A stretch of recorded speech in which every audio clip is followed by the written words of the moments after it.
excessively censored by YouTube and SPLC.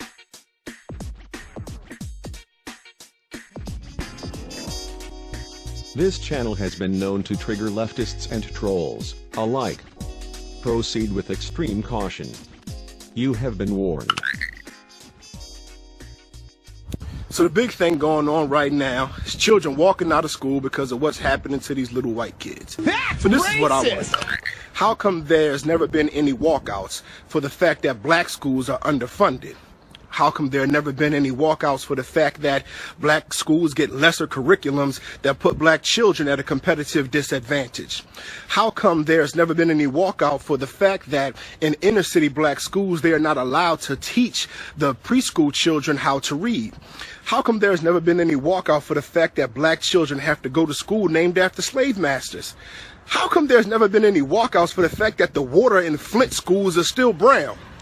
With everything that black children have to go through in school, we're not seeing any organized walkouts for anything that we've dealt with, but somehow they've even convinced our own children to walk out for white people, but don't even walk out for themselves. You wanted your own schools, and wanted nothing to do with whites, but when it fails to work, you blame whites. Does that make any sense? Chaos at a local high school. New video shows a brutal fight in a locker room at Westside High School, and most of it, frankly, is just too graphic for us to show you. Action News Jack's Christy Turner spoke to the victim's mother, who wants to press charges. Christy joins us live at Westside High School. And she says her daughter was brutally assaulted here on campus at Westside High School. According to this student code of conduct, the students involved could be suspended, but the victim's mother says that's simply not enough.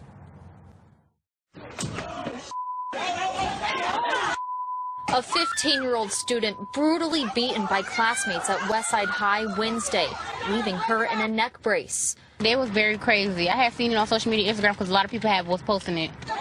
The video too graphic. We chose not to show you the entire clip. It infuriated me. I was livid. I spoke with the victim's mother today at the school. Miko Crockett tells me her daughter was attacked over a phone someone thought she stole. And I want to press charges to the fullest extent of the law. Those little girls will not enjoy their spring break. My daughter's not going to enjoy her spring break, so I don't think that's fair. The Duval County Public School District tells me its police officers are actively investigating this incident, but said students were disciplined according to the code of conduct. That was assault. That was brutal. You didn't have to do her like that. Crockett says she feels like her daughter wasn't protected and will not be coming back to this school. And I told her, you need to learn in a better atmosphere. You shouldn't have to look over your shoulder to get an education or worry about who's going to do something to you in order for you to learn. I spoke to a number of students at this school who say fights on or near campus are common. Crockett says she believes this could have been prevented because she says her daughter went to school administrators saying she was in fear for her safety. I'm working on that part of the story for Action News Jax at 6. For now, reporting live on the west side, Christy Turner, CBS 47 Action News Jax. Hello Twitter. There's gonna be like 6 people watching this, hopefully. That's about it. But it's National Walkout Day. I'm the only one in my school out here. No one here with me. I didn't really get into much. No one really said anything besides my home teacher. I'm in Spanish class right now. He let me walk out. He didn't really care. So it's gonna be chilling here for the next 15 minutes. Petersburg High School students, like thousands across the country, walked out of class today in support of promoting school safety. Like hundreds of other schools, the 17-minute tribute to those killed in the Parkland shooting went off without a hitch.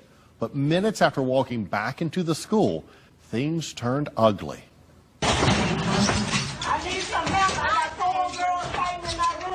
A Petersburg High School teacher frantically calling for help as a fight breaks out in her classroom Wednesday morning.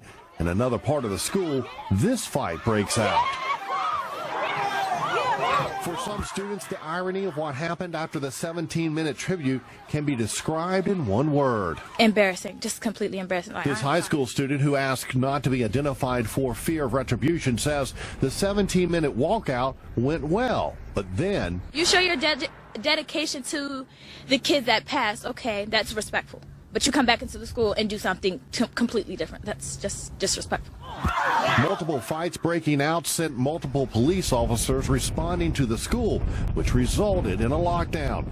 Anthony Jefferson came to pick up his younger brother. Basically, the students are getting escorted to the cafeteria, not getting released unless their parents are here, and basically they got to stay in class until either an associate or a security guard comes and take them to where they need to go. Larry Bynum came to pick up his daughter after hearing about the fights. I think that most parents should start spending time with their kids in the morning. Even though if you had to be late for work, spend time with them so you see what they're doing. But the meaning of today's walkout left some numb in the aftermath. You support them, then you come back into the school and fight? Really, that's embarrassing.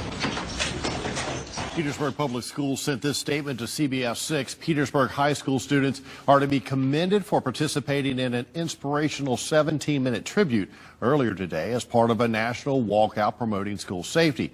In an unrelated incident, some students were involved in a fight today. The students involved now face school disciplinary action. CBS 6 has learned one student has been charged by the police, and a security guard was taken by ambulance to a local hospital after being hit during one of the fights.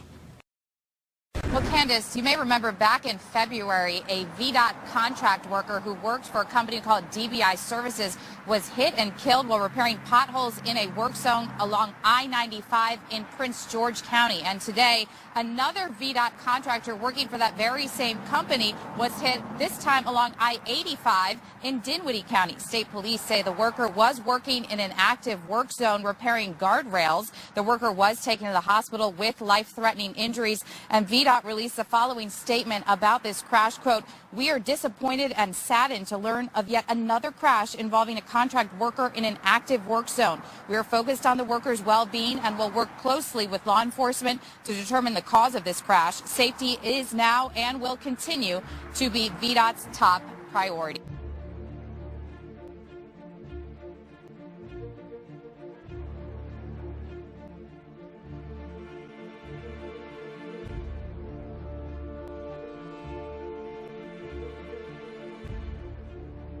Developing now, police are searching for the man they say was involved in a hit and run last night in the city's East End. Take a look here. This is 29-year-old Andre Howard. Police say he was driving on North 23rd Street around 9:15 when he struck another car at the intersection with W Street.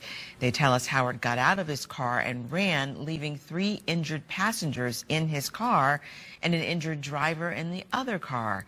If you see Howard, you're asked to call police. We start with new chilling home video of 2 intruders walking through a bedroom. The 2 breaking into a home in the Northwest Valley near Cheyenne and Torrey Pines, stealing electronics, jewelry, and cash. It is the big story tonight. Our Kelsey Thomas live with the video and word on how those crooks got in. Well, Marie, the bad guys got in through an unlocked bedroom window, and tonight we are protecting the family's identity because the crooks are still out there. They're not looking for a camera. They're looking in our stuff. And there they are. They don't even know they've looked into a camera. A Las Vegas mother talking about the day these guys broke into the home she shares with her husband and 2 children. It is, you do feel violated. 2 thieves going through the home near Cheyenne and Torrey Pines, taking whatever they could fit into bags. Well, they sure are on the lookout. They don't want to be caught. A crime committed in the middle of the day while the family was gone. It's scary. I have three children, and it's way too close to home. Neighbor Joanna Duran on edge, learning the bad guys got in through an unlocked window. Now I'm going to have to get an alarm system on my home, you know. The home video's less than 6 minutes long. There he goes. He grabs the laptop. That's all it took for the crooks to steal electronics, jewelry, and cash before they got word someone is home. Somebody must have texted them and said, hey, someone's coming. And you see they go and look at the front door here.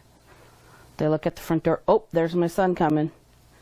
So if you count 1, 2, 3, there's our son walking in the door.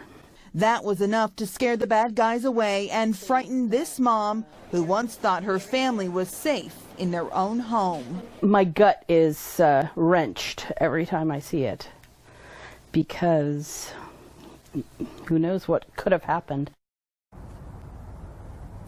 And Metro Police need your help on this one. If you recognize the guys in those videos, you can call Crime Stoppers and remain anonymous. 702-385-5555. Reporting live tonight, Kelsey Thomas, the CW, Las Vegas. Absolutely frightening to see her son walk in just as those crooks make their way out.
Special thanks to GP Videos contributors, Baltimore's Jamal Trademark and Chocolate Plant Nose Freak Show.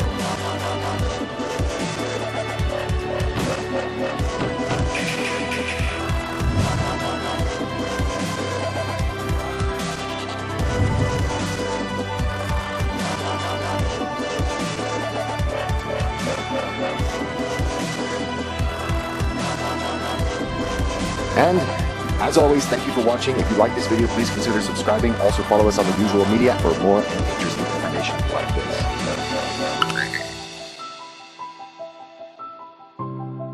Channel moderators are Jer Shax and Michael Thomas. Thanks for your diligence and dedication.